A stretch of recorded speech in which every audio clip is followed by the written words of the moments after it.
aliento de caliche. Nunca había sentido que el aire doliera hasta la madrugada del 3 de junio de 2004, cuando pisé por primera vez el desierto de Altar, en la línea que divide Sonora y Arizona. Me llamo Danilo Vázquez, originario de Puerto Cortés, Honduras, y aquella noche juré que ningún sueño valía el precio que íbamos a pagar, aunque ya era imposible regresar. Éramos 12, 9 hombres de distintas edades, una pareja de esposos salvadoreños y una muchacha nicaragüense que apenas llegaba a los 23 años. Se llamaba Belinda y, bajo una sudadera 3 tallas más grande, cargaba 6 meses de embarazo. El guía, al que todos llamábamos el Tuerto porque una cicatriz le cerraba el párpado izquierdo, nos reunió en un corral de lámina en Sonoita. Con voz rasposa explicó sus reglas: nada de rezagados, silencio total después de la puesta del sol y, sobre todo, obediencia ciega cuando él levantara la mano en alto. Aquí no existe el héroe, sentenció, solo el que llega vivo. Al despedirse, sacó un frasco pelado de plástico con tapa azul y lo agitó. Dijo que era agua amarga y que Belinda debía rociarla cada vez que se ordenara descansar. El líquido olía a orines añejos mezclados con ruda. Según él, en ese polvo caliche habitaban cosas que huelen la sangre nueva. La peste del frasco confundía su olfato. Nadie protestó. En el desierto, hasta las supersticiones se vuelven salvavidas. La marcha inició poco antes del amanecer. Entre los médanos, el calor se encajaba como tenazas y la arena se colaba por los zapatos con la intención de hervirnos los pies. Al caer la tarde, mientras los últimos colores anaranjados desaparecían, el Tuerto alzó la mano. Nos tendimos formando un semicírculo y Belinda, obediente, salpicó nuestras botas con aquella mezcla nauseabunda. Cada quien tragó un trago de aire caliente en lugar de agua, pues la consigna era racionar al extremo. La primera noche transcurrió en un silencio roto solo por los zumbidos de los insectos. Sin embargo, a las 2 de la mañana, un chillido metálico se escapó de las dunas, una especie de llanto distante. El Tuerto, con el rostro desencajado, ordenó que reanudáramos la marcha sin linternas. Avanzamos a paso feroz, guiados por la pálida cinta celeste de la Vía Láctea. A la tarde siguiente, uno de los mexicanos del grupo, un hombre apodado El Chivo, empezó a sangrar por la nariz. El Tuerto decidió no parar. Quien no aguante, que se quede, murmuró sin compasión. El Chivo plantó los puños en la arena, gruñó y siguió. Todos entendimos, rendirse equivalía a firmar la sentencia. La segunda noche nos halló en un valle pedregoso donde el aire era más frío que el hierro. Mientras Belinda rociaba el supuesto brebaje, ocurrió algo que me petrificó. Una bruma pálida se filtró entre los mezquites y, en su centro, se delineó la silueta de un animal demasiado grande para ser un coyote pero demasiado silencioso para ser un perro. Tenía la cabeza angosta, orejas en punta y un pelaje tan oscuro que devoraba la luz de las estrellas. Sus ojos, en cambio, brillaban como carbones recién avivados. Nadie se atrevió a hablar. El Tuerto hizo el gesto de detenernos y luego, sin perder de vista a la criatura, se quitó el sombrero. Nadie imitó la señal, simplemente aguardamos conteniendo el aliento. El animal olfateó el aire, retrocedió un paso y después se esfumó entre los nopales con la misma ligereza con que había aparecido. Pero dejó tras de sí un hedor dulzón, mezcla de carne podrida y ozono, que se pegó a la lengua como moho. A partir de ahí, el Tuerto cambió. El hombre arrogante se transformó en un ser vacío, devoto de un miedo que no podíamos nombrar. Apenas habló en todo el día tercero, salvo para exigir que mantuviéramos la formación y que nadie mirara atrás. Cada 2 horas se detenía a palpar el vientre de Belinda sin su permiso, como comprobando si el latido diminuto seguía allí. Ella soportaba el manoseo apretando los dientes, pero todos vimos que su piel perdía color. La noche siguiente trajo el viento. Soplos cargados de polvo que cortaban como virutas de vidrio. Entre las ráfagas se filtraban lamentos, aullidos alargados que subían y bajaban, replicándose en los cañones de roca. El Tuerto perdió los estribos cuando un grito más cercano que el resto nos hizo girar los cuellos. Nos obligó a avanzar a trote. Yo sentía los pulmones desgarrarse y aún así hubiera corrido hasta desmayarme de no ser porque Belinda cayó de rodillas. Intentó levantarse, pero sus manos temblaban sin fuerza. Entonces se consumó la tragedia. A unos 15 metros, la criatura volvió a materializarse. Esta vez su lomo chocaba con el borde inferior de la luna y un vapor fosforescente le rodeaba las patas. Nadie respiró. El tuerto se volvió hacia nosotros y susurró algo que hasta el día de hoy oigo cuando cierro los ojos: va por la sangre nueva. Si peleamos, nos llevará a todos. Algunos, guiados por el instinto, bajamos la vista. Otros simplemente se congelaron. Belinda alzó la botella, empapó de aquel líquido sus botas y el suelo, y después la arrojó contra el animal. El recipiente rebotó sobre la grava, derramando su contenido. En ese momento comprendí lo inútil que era nuestra protección. El hedor del desierto se mezcló con la orina, pero la bestia no se desconcertó, dio un paso, luego otro, respirando con un gruñido húmedo. El esposo salvadoreño dio un avance impulsivo, extendiendo los brazos como si pudiera cubrir a la joven. El tuerto lo sujetó de la camisa y lo tiró al suelo. «No lo hagas», siseó.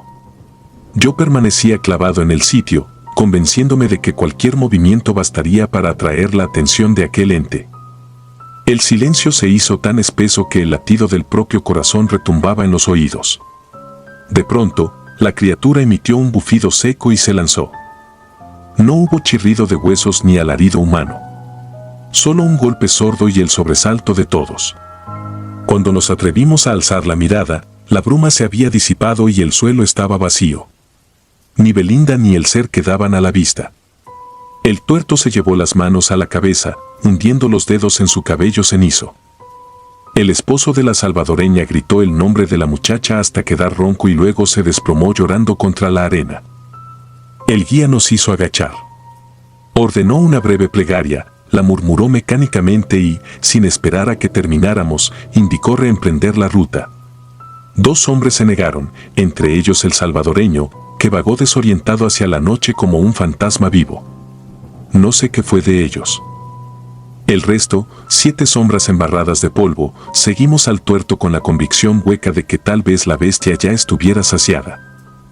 A la salida del alba vimos la valla de 3 lamas que marca la frontera. Nadie celebró. El tuerto rompió su silencio solo para advertir que aquella noche sería recordada como un pacto tácito: lo sucedido se hunde en el desierto y ahí queda. Cruzar el último tramo resultó sencillo, casi insultante después de tanto horror. De forma absurda, el paisaje estadounidense se abrió ante nosotros con asfalto, anuncios de gasolina barata y casas rodantes vacías. Al mediodía nos escondimos entre matorrales a la orilla de una carretera secundaria para esperar una camioneta que nunca llegó. El tuerto se esfumó mientras dormíamos. Al despertar, lo único suyo era el sombrero tirado bajo un mezquite. La mitad del grupo decidió entregarse a la patrulla fronteriza. Yo, con otros 2, caminé hasta que las suelas se desprendieron y la piel abierta de los pies dejó manchas en la grava. Meses después logré un trabajo limpiando baños en un restaurante de Phoenix. Desde entonces finjo normalidad. Pero cada junio, cuando el calor vuelve a oprimirme el pecho, oigo otra vez aquel bufido húmedo y siento el olor dulzón, pegajoso, de la criatura. Y en las noches sin luna, el desierto me visita en sueños.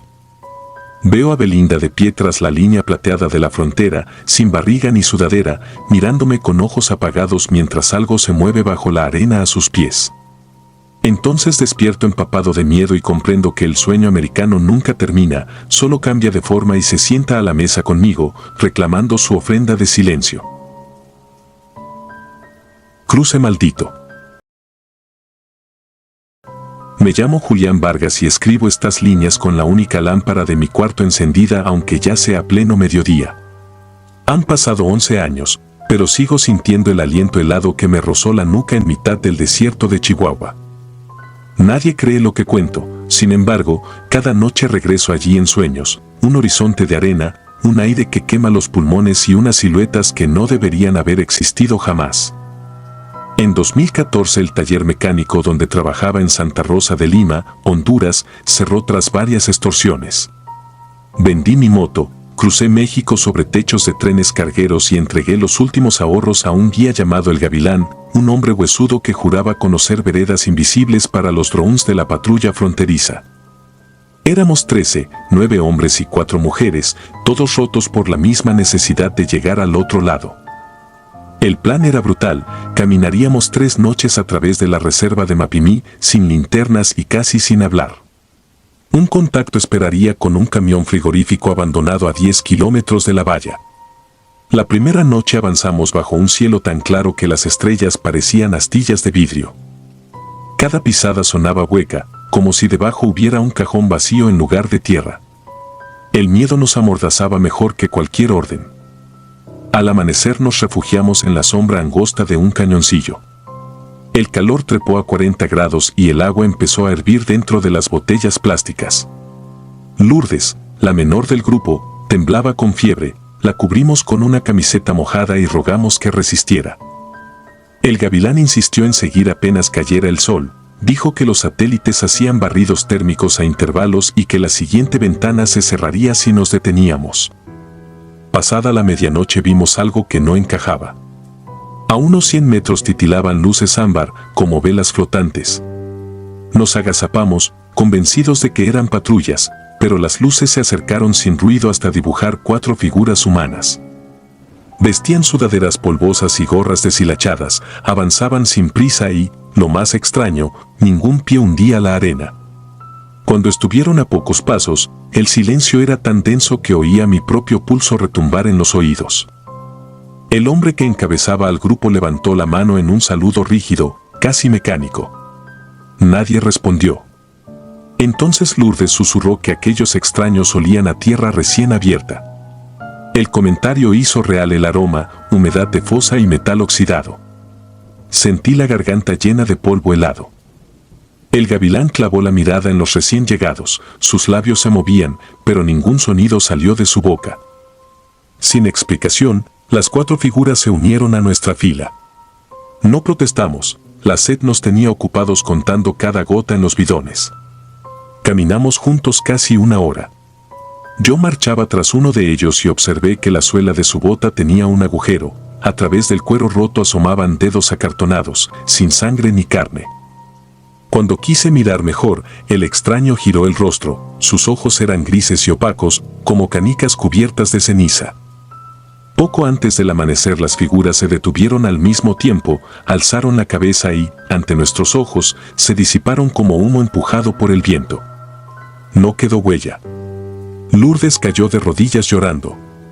En el suelo, a un par de metros, descubrimos una mochila infantil semienterrada, el estampado de caricaturas estaba casi intacto. Alrededor se formaba un círculo de arena ennegrecida, como quemada sin fuego. El Gavilán murmuró que aquello era basura de ruta para confundir a la migra, pero sus manos temblaban. Nadie tocó la mochila. Ordenó avanzar prometiendo agua al otro lado de la valla. Con cada paso el desierto parecía ganarnos peso, como si tirara de nosotros hacia abajo. Lourdes se desvaneció al salir el sol, la cargamos entre 4, aunque ninguno quería confesar el terror de sentir su piel cada vez más fría. Llegamos a la valla cerca del mediodía. El alambre estaba retorcido como si lo hubieran abierto garras gigantescas. Cruzamos a toda prisa, cortándonos con el metal oxidado. El terreno del otro lado era idéntico, pero el aire estaba inexplicablemente helado. No había camión, ni bidones, ni contacto. Solo un camino de tierra que llevaba hasta un caserón en ruinas. Necesitábamos sombra y entramos. Allí nos aguardaba el horror. Sobre el piso se apilaban huesos humanos ordenados en círculos concéntricos, cada círculo más pequeño que el anterior, como un altar macabro. Reconocí una chamarra azul que horas antes cubría a uno de los aparecidos. El Gavilán se derrumbó al suelo, balbuceando una leyenda, espíritus de migrantes muertos de sed que vagan reclutando compañía y agua para un viaje perpetuo. Aseguró que, si el sol alcanzaba el cenit mientras estuviéramos allí, nos uniríamos al círculo. Intentamos huir, pero el desierto parecía mutar bajo nuestros pies. Dábamos pasos que no avanzaban. La luz reverberaba, formando espejismos de ríos que, al tocarlos, se convertían en costras de sal. Lourdes murió en brazos de Marta, seca como un papel. Dejamos a Marta rezando junto al cadáver y seguimos. Sabíamos que los rezos no cruzan cercas ni espantan fantasmas. No sé cómo alcancé la carretera interestatal. Caminé sin rumbo hasta que un camionero mexicano me recogió. Desperté en un hospital de Texas con quemaduras de primer grado y deshidratación severa. Me dijeron que era el único del grupo hallado con vida, del resto jamás hubo rastro. La noche siguiente, mientras dormía, sentí aquel olor a fosa y escuché una voz idéntica a la de Lourdes pidiendo agua. Renuncié al sueño americano y regresé a Honduras con los bolsillos vacíos y la culpa a cuestas. A veces la tierra que traje del desierto, un puñado guardado en un frasco, aparece húmeda dentro de la caja donde la escondo, como si alguien derramara un líquido invisible que nunca llega a saciarse. Si alguna vez lees esto y planeas cruzar la frontera, lleva agua de más y, sobre todo, no confíes en quienes aparecen sin dejar huellas. Hay destinos peores que la deportación. Algunos caminos exigen un precio que ni los vivos ni los muertos pueden pagar.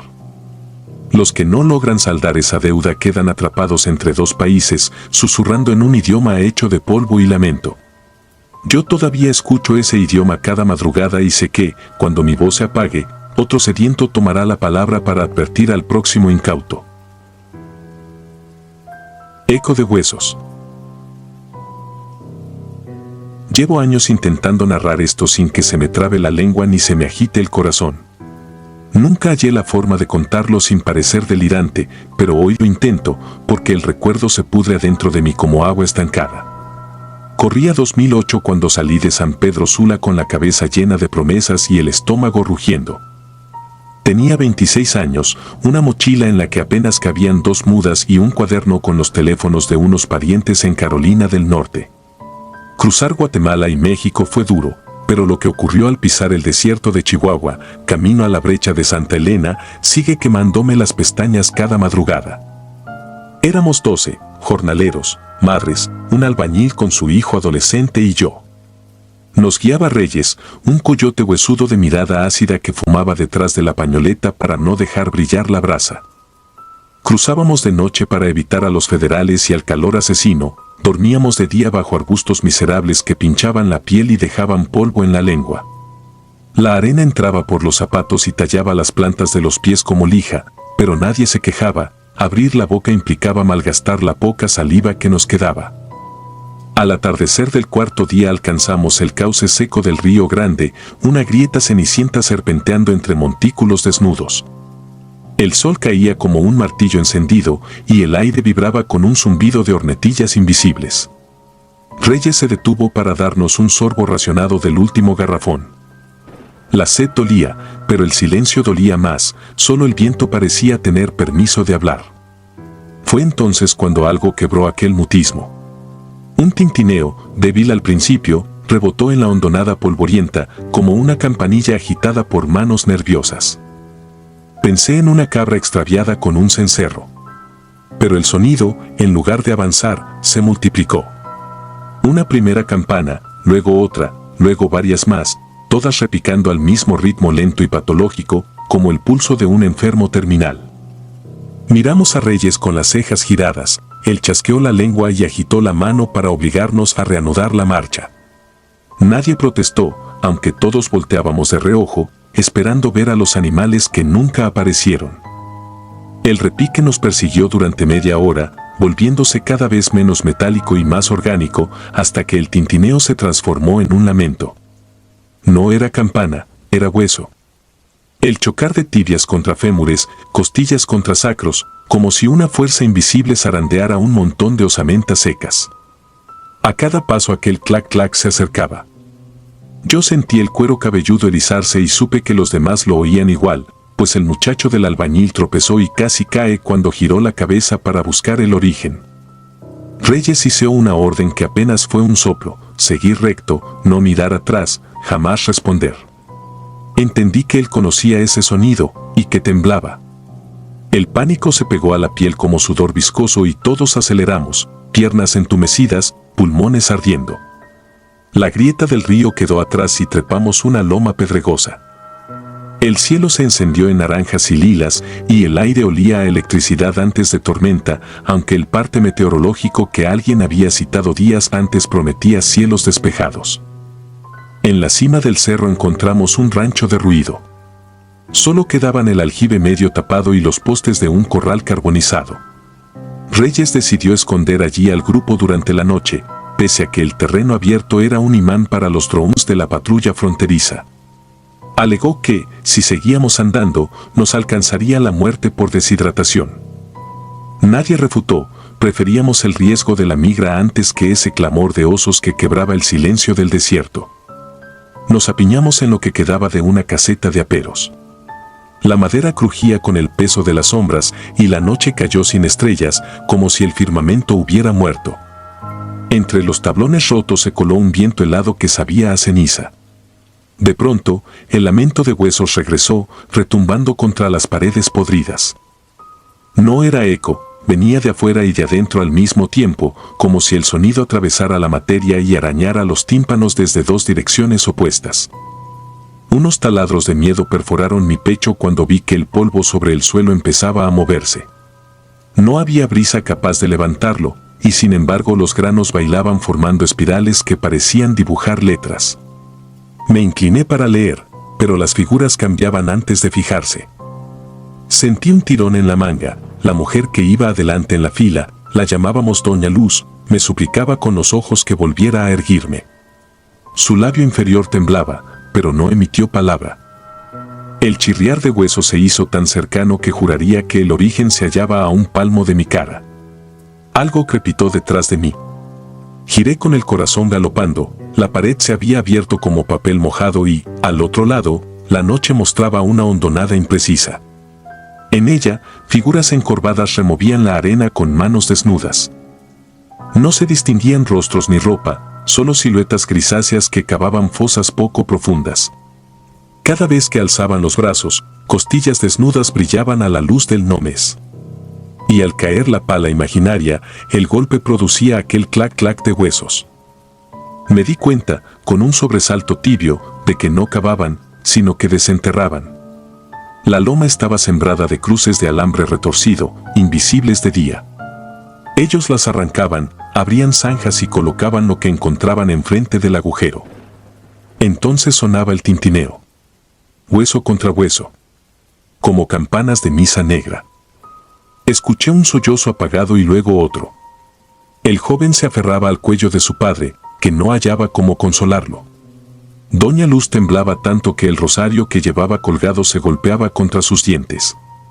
Reyes murmuró algo que no logré descifrar, pero entendí la intención: no los mires, no contestes.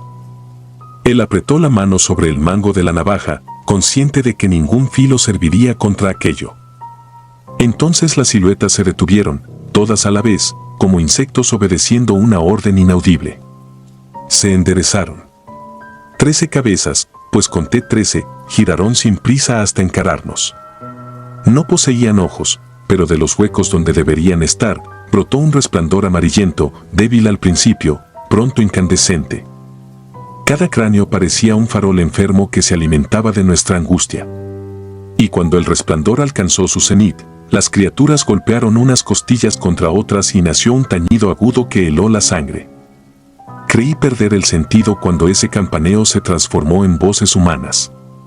No eran gritos ni cantos, era un murmullo doloroso, como si los huesos susurraran los nombres de quienes se habían quedado en las fosas. Mariela, Luis, Anselmo, Brígida. Nombres comunes de gente común, pronunciados con un acento imposible de situar y un tono que imploraba auxilio.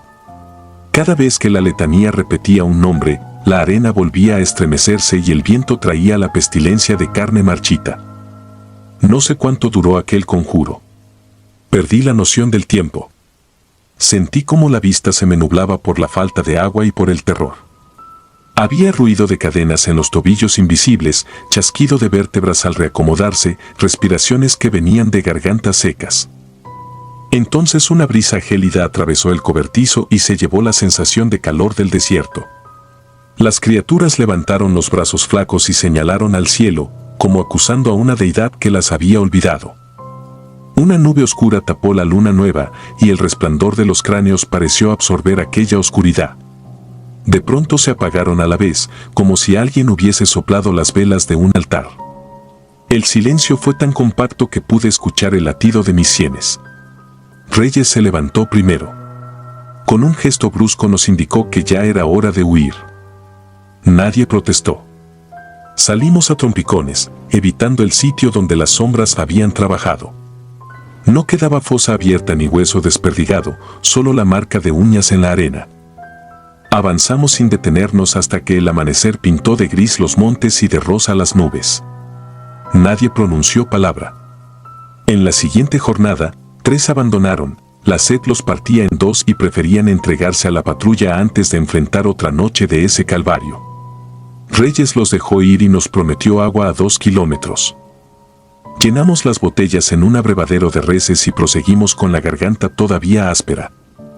Cruzamos la frontera al anochecer del 6º día. Vimos las luces lejanas de Alpine titilar como un enjambre de luciérnagas.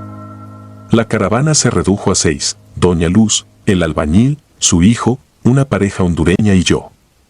No había espacio para celebrar, el recuerdo de los campanarios óseos seguía aquí, pegado a la nuca. Cuando por fin llegué a Carolina del Norte, no dormí tranquilo durante meses.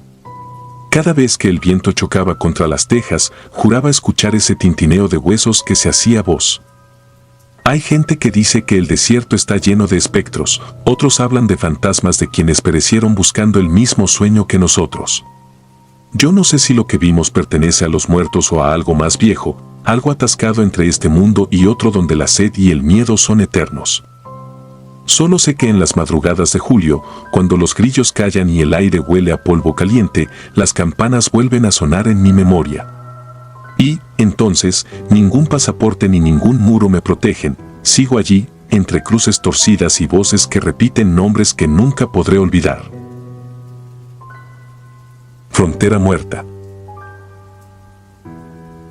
Me llamo Lucía Ríos y todavía siento el sabor metálico de la arena cuando cierro los ojos.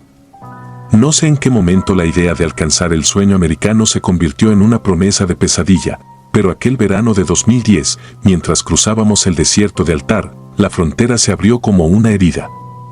Íbamos 16, la mayoría oaxaqueños y chiapanecos cansados de cosechar para otros.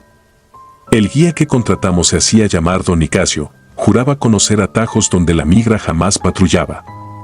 El segundo día nos aseguró que, si seguíamos su paso, al anochecer veríamos las luces de un rancho ganadero donde podríamos reponer agua. Esa promesa sostuvo los labios partidos de todos, hasta que él se esfumó con las últimas botellas que quedaban, dejando solo huellas confundidas entre dunas. Las horas siguientes fueron una sucesión de espejismos. El aire ondulaba, dibujando oasis que se deshacían en polvo antes de tocarlos. Con el sol reventando en lo alto, cargábamos mochilas vacías que parecían de plomo. Cuando el cielo empezó a teñirse de rojo, Adrián, un jornalero de Tehuantepec, señaló una estructura en la línea del horizonte. Era un viejo talud de ferrocarril que atravesaba un caserío de madera gris. Detrás se alzaba un depósito de agua y, más allá, la silueta cuadrada de una iglesia sin campanario. Lo vimos todos y, como si el desgaste nos arrastrara con una cuerda, miramos hacia allí. El caserío parecía sacado de una fotografía sepia, fachadas descascaradas, ventanas con postigos rotos, un anuncio de miscelánea Buen Camino colgando de un clavo oxidado. Ninguna huella fresca en la arena, ningún perro ni cigarra. Solo un silencio tan espeso que hacía temblar la garganta. Entramos en la tienda primero. Dentro, los estantes estaban repletos de latas lustrosas, botellas de sodas color ámbar y pilas de pan envuelto en plástico. El techo goteaba un hilo de agua dulce en un balde. Bebimos directo del chorro, tan rápido que varios se vomitaron encima, pero aún así seguían engullendo. Recuerdo sentir como el líquido frío me devolvía nociones que creía muertas: olfato, gusto, memoria. Encontramos un comedor detrás del mostrador. Sobre la mesa había un guisado tibio, tortillas suaves y un cuchillo limpio. Las sillas estaban puestas como para esperarnos. Yo debería haber desconfiado de inmediato, sin embargo, el hambre venció cualquier alerta. Mientras engullía frijoles con trozos de chorizo, mis dedos tocaron un anillo olvidado en la superficie pulida. Era de oro manchado y llevaba grabado un nombre, Esther, 1952. Apreté el anillo en el puño, prometiendo devolverlo, y seguí comiendo. Al terminar, un murmullo recorrió el grupo. Algo parecido a un rezo flotaba en el aire, melodías sin letra que parecían salir de debajo del suelo. Juré que las paredes respiraban. Sin luz eléctrica, el anochecer nos tragó dentro de la tienda y prendimos velas encontradas en un cajón. Decidimos dormir allí mismo, tendidos sobre costales de harina. Cerré los ojos y el calor retrocedió al fin, pero, pasadas unas horas, el helor me despertó. La mecha de las velas se había consumido. El comedor estaba sumido en penumbra, salvo por una claridad cenicienta que venía de la calle. Me incorporé y miré fuera. Allí estaban, figuras humanas alineadas como espantapájaros en la calle central, inmóviles, la piel más pálida que la luna. No podía distinguir sus rasgos, solo sabía que nos observaban. Sentí un tirón en el estómago y llamé a Adrián en susurros desesperados. Él se levantó, vio lo mismo y murmuró: vámonos. Despertamos a los demás a manotazos. Algunos sollozaban sin fuerza, otros, ya con fiebre, no reaccionaban. Cuando abrimos la puerta principal, descubrimos que la tienda había cambiado. Los estantes estaban vacíos, los botes de comida, abollados y llenos de telarañas, las botellas, reducidas a vidrio opaco sin contenido. El suelo estaba cubierto de arena y maleza seca, como si llevase décadas abandonado. Salimos a la calle. El aire apestaba a tierra removida. Los pobladores se habían desvanecido, pero en sus lugares quedaban montículos bajos, recién formados, como pequeñas tumbas. Las huellas de nuestros zapatos se borraban detrás de nosotros, tragadas por la arena que subía en espirales. A lo lejos, la iglesia se veía distinta, el tejado hundido, la puerta carcomida. Aún así, el sonido de campanas invisibles repicaba adentro. Cada bronce inexistente marcaba un latido de terror. Corrimos hacia la vía de ferrocarril con la esperanza de seguirla hasta la autopista. Las traviesas de madera crujían al pisarlas. Pasamos junto a un vagón oxidado, recostado de lado como un animal moribundo. Al tocarlo, las láminas se pulverizaron como corteza muy vieja. Entonces recordé el anillo en mi puño. Quise soltarlo, pero mis dedos no obedecían, agarrotados en torno al oro. Sentí que algo, desde el metal, reptaba por mis venas, enfriando la sangre. Detrás, sobre las vías, emergieron aquellas figuras de nuevo. Esta vez se arrastraban, sin levantar los pies, dejando líneas serpenteantes. No gritaban ni corrían. Solo avanzaban, seguros de que el desierto nos agotaría antes de que amaneciera. Degollaba la razón oír susurros en mi oído aunque los tuviera a varios metros: devuélvelo, quédate. Cada paso mío pesaba quintales, como si me hubieran cosido la ropa con plomo. Finalmente tropecé y caí, golpeándome en la frente. El anillo rodó hasta el riel y se quedó allí, vibrando. No sé si fue instinto o locura, pero tomé una piedra y lo aplasté. El oro se partió y, al instante, un chillido surgió de todos los montículos a la vez. Algo subterráneo. La oscuridad se hinchó con un viento que olía a cal viva. Los montículos se abrieron, dentro no había huesos, solo ropa vacía y cuencos de agua resecos. El suelo tembló como gelatina. Adrián me levantó de un tirón y seguimos adelante. Caminamos hasta que el amanecer iluminó una carretera polvorienta donde apareció una camioneta de la patrulla fronteriza. Eran dos agentes, una mujer joven y un hombre canoso. Pidieron nuestros nombres, revisaron nuestras mochilas, nos dieron suero y mantas térmicas. Cuando intenté explicar el pueblo, la tienda y las figuras, la agente frunció el ceño y tomó notas. El hombre mayor se limitó a escupir y dijo que cada temporada encontraba grupos delirando con la misma narración, idéntica incluso en los nombres del caserío: el Páramo de la Santísima. Según él, ningún registro histórico avalaba su existencia. Nos trasladaron a un puesto médico. Allí, un enfermero tomó muestras de sangre y constató hipotermia severa, deshidratación y alucinaciones colectivas. Dijo que el hambre prolongada produce escenas compartidas que el cerebro inventa para sobrevivir. Asentí con la cabeza, pero mis bolsillos seguían vacíos y llenos a la vez. Al cerrar la palma encontré un grano de arena dorada, apenas visible, que brillaba bajo la luz blanca de la lámpara. De los 16 que iniciamos la marcha, solo 7 llegamos a contarla. Los demás se dispersaron en la noche o se desplomaron antes de ver la carretera. Nadie recuperó cuerpos.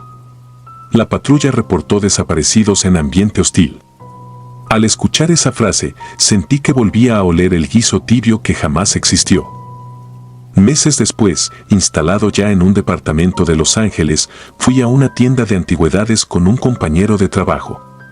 Entre vitrinas, descubrí un anillo idéntico al que aplasté, con la inscripción Esther, 1952.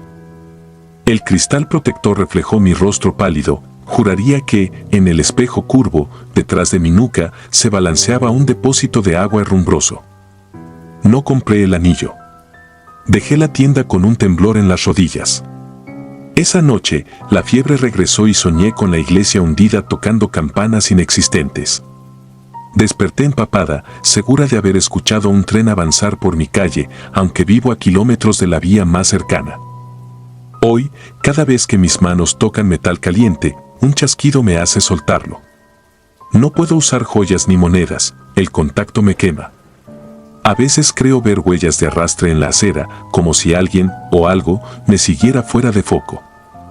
Cuentan que el desierto devora a quienes dudan, pero yo sé que también conserva lo que quiere: voces, nombres, promesas rotas. Allá, en medio de la nada, existe un caserío que se alza para los sedientos y se hunde con sus cadáveres invisibles. Lo supe cuando rompí aquel anillo y oí el lamento subterráneo. Lo confirmo cada vez que despierto y encuentro granos de arena sobre mi almohada, aunque cierre las ventanas y aspire el cuarto antes de dormir. El sueño americano, para mí, es un tren fantasmal que nunca llega al destino, un vagón tumbado en la memoria, lleno de cajas de alimentos que se vuelven polvo en cuanto las tocas. No busco que me crean, de hecho, ruego que no lo hagan. Porque, si mi historia resultara cierta, significaría que la frontera no es una línea, sino una fisura donde el tiempo se pudre, donde la esperanza es carnada y los vivos caminan sobre asentamientos de espectros. Y que cualquiera, usted o yo, podría despertar con un anillo frío entre los dedos y el eco de campanas que nadie ha tocado desde 1952. Hondonada de sombras. Me llamo Raúl Reyes y tengo 50 años, pero la cicatriz que llevo en la pantorrilla izquierda se formó una sola noche, hace más de 2 décadas, cuando crucé la frontera por el desierto de Altar, Sonora, en 2003. Desde entonces la piel sana luce abultada, como si algo subterráneo aún intentara salir. Nadie de mi familia conoce la historia completa. Ahora, al ver otra oleada de leyes contra migrantes en las noticias, recuerdo el sabor metálico del miedo que me obligó a callar. En aquel tiempo trabajaba en un taller mecánico de Cholula. El dinero nunca alcanzaba y mi madre necesitaba medicinas caras. Cuando regresaba caminando a casa, veía esos autobuses que promocionaban casinos de Arizona y sentía una punzada de esperanza enfermiza. Uno de mis primos me habló de La Flaca, una guía famosa por sacar gente por la ruta de Sasabe. Reuní el anticipo durante 6 meses, vendí mi motocicleta y mi viejo tocadiscos. Partí un jueves de Semana Santa con una mochila de lona, 2 botellas de agua, atún enlatado y una estampita de San Judas pegada al forro interior. Éramos 10, 8 hombres, una mujer embarazada y La Flaca. A medianoche caminábamos inclinados bajo la sombra torcida de los saguaros. El aire olía a hierba seca y diésel, cada paso levantaba un polvo que se pegaba a la garganta. Cruzamos el cerco de 3 líneas de alambre sin luces ni disparos. El verdadero infierno empezaba más adelante, en un arroyo seco que servía de cauce cuando las tormentas estacionales colapsaban la frontera con riadas de lodo. Ahí desembocaba un colector pluvial abandonado, un tubo de hormigón largo como las entrañas de un pozo. Era la ruta rápida para evitar los drones que ya patrullaban las lomas. La Flaca nos hizo esperar hasta que los guardias se alejaron. Entonces se deslizó dentro del túnel, agachada, con una linterna envuelta en cinta para opacar el destello. El interior apestaba a fuerte amoníaco y excremento viejo, al fondo sonaba un goteo constante, como si la tubería jamás estuviera del todo seca. Después de algunos metros el techo se cerraba encima de los hombros, las pisadas chapoteaban en una capa de agua viscosa que cubría los tobillos. Esa era la primera señal de lo que vendría. El líquido estaba frío, pero se sentía denso, casi gelatinoso, como si arrastrara restos de algo que no veía. A la mitad del tubo, la flaca levantó la mano para que hiciéramos silencio. Un murmullo inaudible parecía llegar de la oscuridad frontal, un zumbido que se confundía con el eco de nuestros propios pulmones. Pensé que sería viento entrando por el extremo estadounidense. Quise creerlo. Pero los murmullos subían de tono y en ciertos instantes se distinguían sílabas rotas como voces infantiles arrastradas por la corriente. Nadie se atrevió a hablar. Avanzamos. Cada paso requería fuerza extra porque el fango se pegaba a las suelas como brea. Mis botas empezaron a hundirse en un lodazal creciente, un hedor agrio salía de abajo. Entonces la linterna de la flaca iluminó algo flotando, una playera azul hinchada por el agua, con las mangas alzadas como brazos pidiendo auxilio. Cuando intenté apartarme, la suela izquierda quedó atrapada, la perdí, resonó un chasquido. Sentí que el fango me succionaba. Quise alzar la pierna, pero algo firme rodeó mi pantorrilla, como un cable tenso. Tiré con todas mis fuerzas. El dolor era punzante. Pensé en una raíz, un alambre, un animal. Con el corazón retumbando, y para no entrar en pánico, me dije que era piedra y raíces, nada más. La flaca notó mi bloqueo y alumbró hacia el agua. Él las cortó partículas grises, revelando un rostro pálido que emergía apenas unos centímetros. Era el cráneo de un adolescente, los ojos hundidos, la boca entreabierta, una lengua amoratada se agitaba con el vaivén del líquido. No gritó, ni yo tampoco. El silencio del cadáver era peor que cualquier alarma. En menos de un segundo entendí que no estaba enganchado al suelo, me sujetaba. Un brazo ennegrecido salía del lodo, la mano crispada en mi pantorrilla, las uñas largas como astillas. Me paralicé, un instante eterno. El chico muerto tiró hacia abajo sin moverse del lugar, como un ancla viva. Sentí el peso de todos los años que había pasado sumergido, era imposible deshacerme del agarre solo con fuerza física. La flaca, sin voz, me apuntó con la linterna y me arrojó su cuchillo de mango verde. No dudé. Con manos temblorosas, corté la carne del brazo entre el hueso y la muñeca. El agua se tiñó de un rojo espeso que olía a hierro rancio. El cuerpo se hundió en silencio. Pude soltarme, pero en el tirón final me llevé el cuchillo clavado en mi propio tobillo. No sentí dolor, solo un ardor gélido que me recorrió hasta el estómago. Seguimos andando sin detenernos. Pero el túnel se volvió más estrecho, y la corriente, aunque apenas llegaba a las rodillas, parecía arrastrar sombras que se deslizaban entre los pies, rozando la piel con dedos helados. No había ya palabras, solo respiraciones agónicas y el sonido de la linterna golpeando la pared a cada tropiezo. En un tramo escuchamos un golpe seco detrás de nosotros. La mujer embarazada cayó de rodillas. Sus manos se hundieron en el agua y cuando traté de ayudarla noté que algo tiraba de sus brazos hacia el fondo, como si las propias paredes del tubo la chuparan. Ella no gritó, sus labios se abrieron sin emitir nada. La flaca intentó sacarla. El resto retrocedió. Fue inútil, la mitad del torso desapareció bajo la superficie. Lo último que vimos fueron burbujas y el reflejo de nuestros rostros sobre el agua negra. Nadie quería ser el siguiente. La flaca tomó la delantera y ordenó avanzar señalándonos con el cuchillo ensangrentado. Un paso, otro. El hedor se mezclaba con el sabor metálico que emanaba de mi pierna. Los murmullos regresaron, ahora claros, frases en español quebrado, voces que repetían vuelve, vuelve. Reconocí algunos tonos más graves, como hombres extenuados, y otros casi infantiles. Supe que no eran alucinaciones colectivas. Cada vez que la linterna iluminaba el techo del tubo, veíamos gotas espesas caer, y dentro de ellas se formaban rostros fugaces, semblantes rotos por la desesperación de la muerte. Al fin atisbamos un resplandor pálido, la salida. El tubo desembocaba en un canal seco al otro lado del muro fronterizo. Una patrulla bordeaba la zona a varios metros. Teníamos segundos para escabullirnos hacia la maleza. La flaca salió primero y nos indicó trepar. Uno a uno emergimos. Cuando fui el penúltimo, escuché de nuevo el ruido de succión. Un muchacho de Veracruz, apodado el Güero, resbaló y cayó boca arriba. Pareció flotar un instante, luego algo invisible le hundió la cara. Agitaba los brazos, pero ninguno nos atrevimos a regresar. La flaca dijo que no había tiempo. Corrimos, con el corazón enterrado en la garganta, mientras el canal tragaba al Güero en absoluto silencio. No recuerdo el tramo final. Solo sé que desperté antes del amanecer detrás de una bodega agrícola en Eloy, Arizona. La flaca ya no estaba. Quedábamos 5 de los 10 originales, todos con la mirada vacía, sentados en fila como estatuas polvorientas. Nadie habló durante horas. Cuando por fin respiré sin gusto a óxido, volví a revisar mi pantorrilla. Tenía marcadas 5 llagas negras, perfectas, semejando dedos que no pertenecían a este mundo. Trabajé 15 años cargando cajas en un supermercado.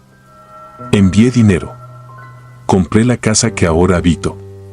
Pero cada noche de lluvia, cuando el patio se inunda y el agua escurre por la coladera, los murmullos regresan. Escucho risas ahogadas, como si se burlaran de mi vida confortable. Hay momentos en que despierto con el tobillo húmedo, cubierto de barro del desierto. He intentado razonar que todo fue una pesadilla colectiva provocada por el cansancio o por gases tóxicos del túnel. No sirve de nada, las voces persisten, llamándome por mi nombre, exigiendo que devuelva lo que el agua retuvo aquella noche. Hace poco, un vecino instaló una alberca inflable para sus hijos. El sonido del agua golpeando la lona me heló la sangre. Sin decir palabra, empaqué mis cosas y me fui unos días a la sierra. Allí comprendí que huir solo demora el regreso del eco. Por eso escribo esto, no busco lástima ni absolución. Quizá alguien que planee cruzar por el mismo túnel lea estas líneas y sepa que hay algo peor que la migra o la sed. Las estadísticas oficiales mencionan cuerpos encontrados cada verano cerca de esa hondonada. Nadie pregunta cuántos se quedan dentro del colector. Yo apenas logré escapar, dejando trozos de mi cordura enganchados en la rejilla. Cuando camino por las calles de mi ciudad, todas las bocas de tormenta me parecen ojos.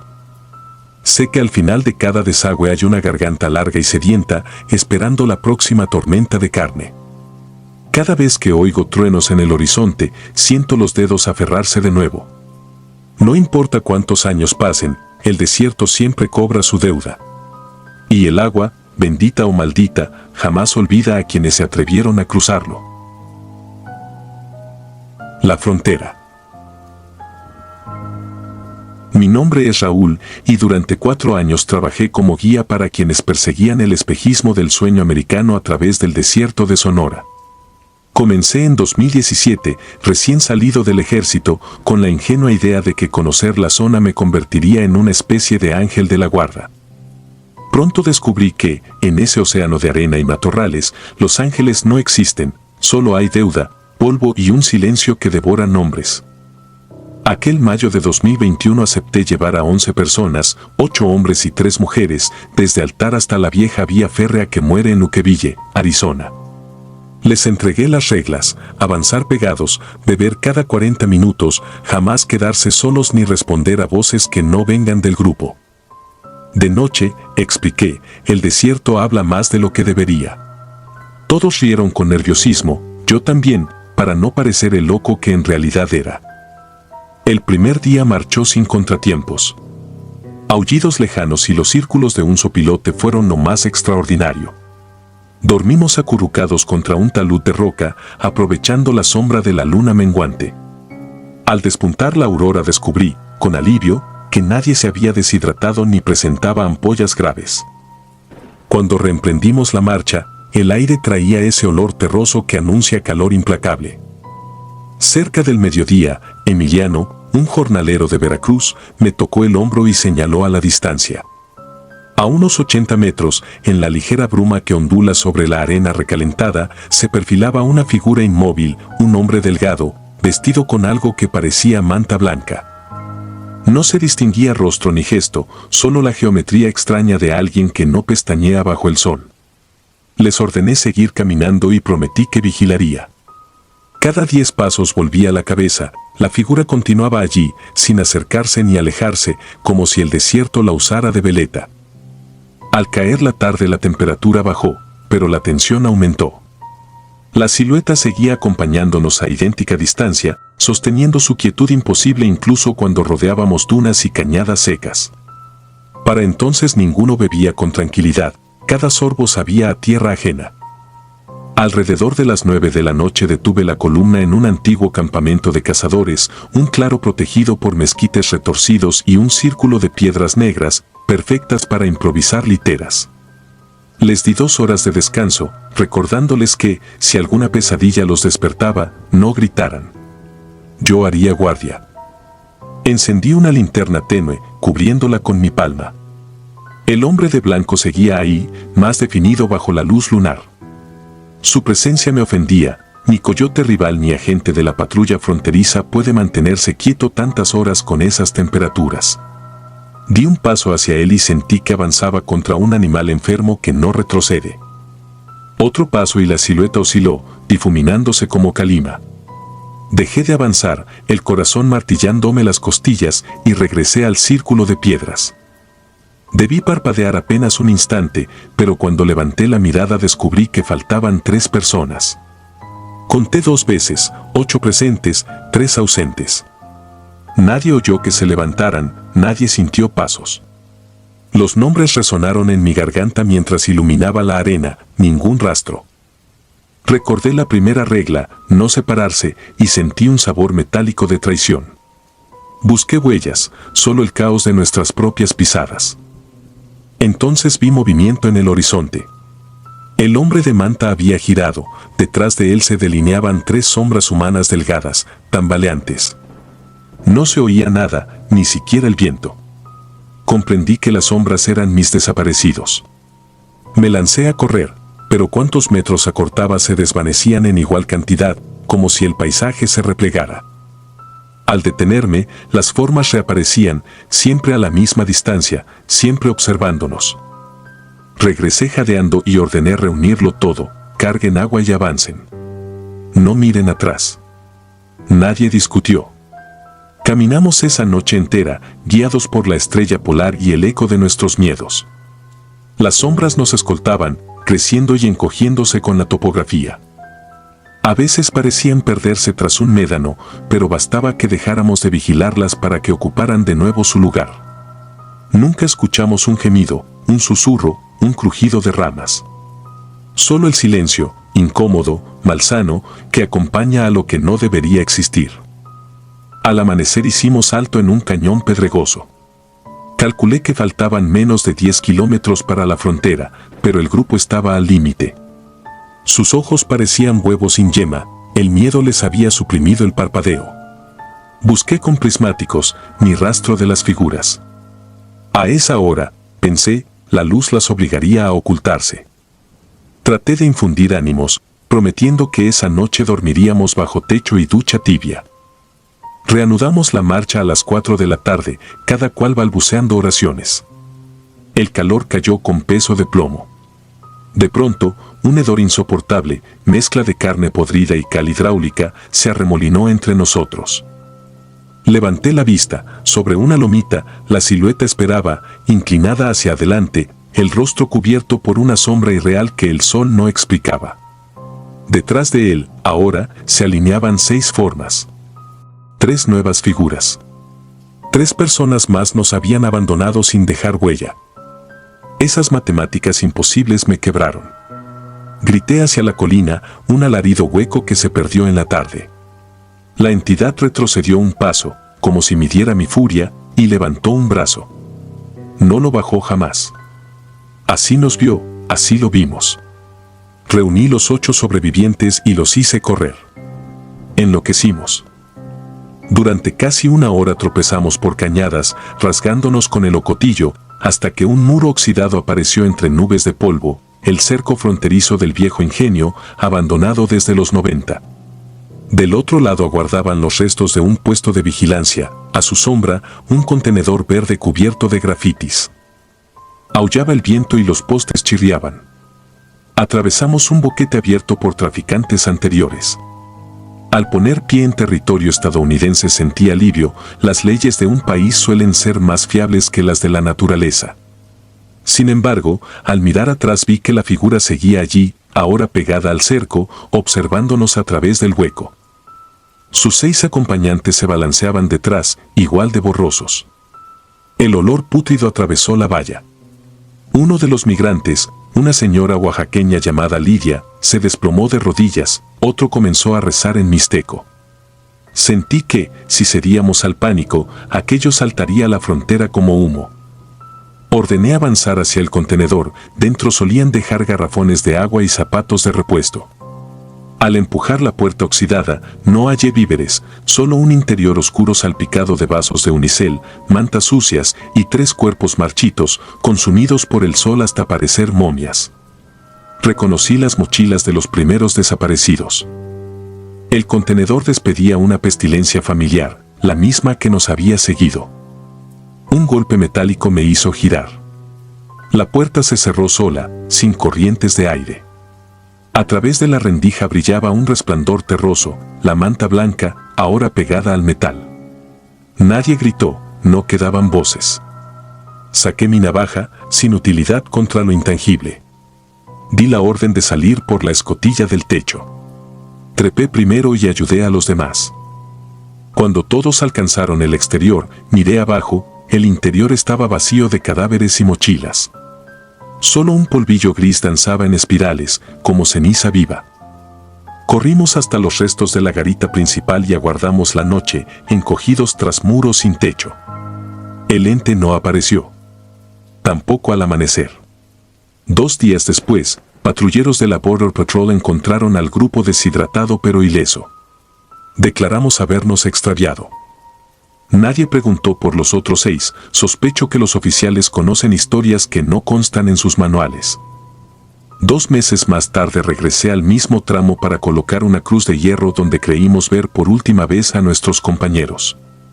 El desierto la devolvió torcida a las pocas semanas. Entendí el mensaje, aquellos que toman no pertenecen a ninguna fe. Abandoné el oficio y me gané la vida descargando trailers en Nogales.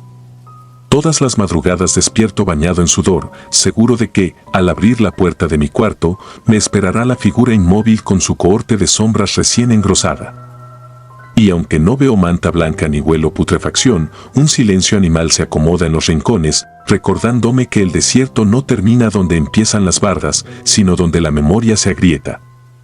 Quizás, la próxima vez que sueñe con arena y pasos apagados, me toque a mí formar fila detrás de él, mirando hacia un horizonte que late como un corazón detenido. Si disfrutas de los relatos, te invitamos a apoyarnos con un like y un comentario, ya que eso nos ayuda muchísimo. Además, si aún no estás suscrito o suscrita, te animamos a formar parte de la comunidad del terror. Muchas gracias por escucharnos y por tu apoyo.